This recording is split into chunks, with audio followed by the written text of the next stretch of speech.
Hello, I'm Bernie Norcott-Mahany, and I work at the Kansas City Public Library at the Bluford branch and also at Johnson County Community College. And I'm taking some time each day to read some poems aloud, or in some cases recite the poems. All of the poems that I'm reading or reciting are from famous poets. They're all in the public domain. And this comes from my belief that poetry should be heard. So learning to read poems aloud simply by doing it, the more you do, the better you get at it, will help you, I think, get a sense of what makes a poem, what makes it worth reading. Seeing them on the page, oftentimes, other than the strange, the way stanzas are set up, we don't get anything, I think, really appealing from the poem on the page. But saying it aloud, hearing the words, the word choice, I think, does add a lot. So today's poem is a poem by Walt Whitman. Walt Whitman was an American poet, lived in the 19th century, and he was a young man who very much wanted to create an American poetry. And he and Emily Dickinson are unique among 19th century poets in that the poems that they write, the way they craft their poems, they're unlike any other poems that are out there during the 19th century. There were a couple other poets, maybe Gerard Manley Hopkins in Britain, who were also writing English verse that is really quite a break with the tradition. They're sort of out there.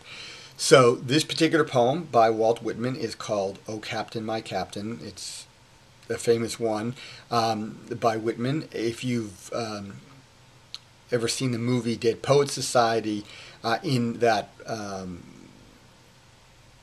film, one of the students refers to the teacher played by Robin Williams that way, because this is, of course, a famous poem.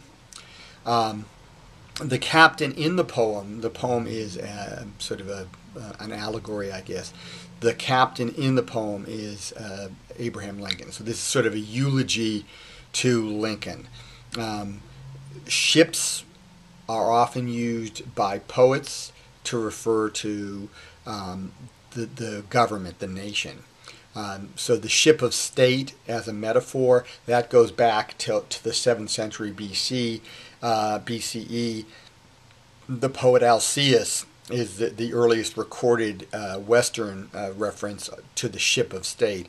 But that metaphor is fairly common in poetry.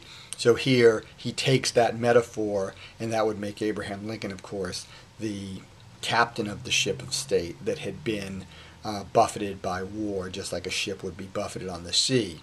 And the job of the captain is to get the ship safely home, which he does, right? The Union's preserved, but he, of course, dies.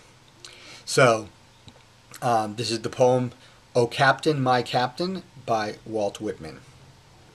O Captain, my captain, our fearful trip is done. The ship has weathered every rack. The prize we sought is won. The port is near. The bells I hear. The people all exulting. While follow eyes the steady keel, the vessel grim and daring. But O heart, heart, heart, oh, the bleeding drops of red where on the deck my captain lies, fallen cold and dead. O captain, my captain, rise up and hear the bells. Rise up, for you the flag is flung, for you the bugle trills. For you bouquets and ribboned wreaths, for you the shores a crowding. For you they call, the swaying mass, their eager faces turning. Here, captain, dear father, this arm beneath your head. It is some dream that on the deck you've fallen cold and dead.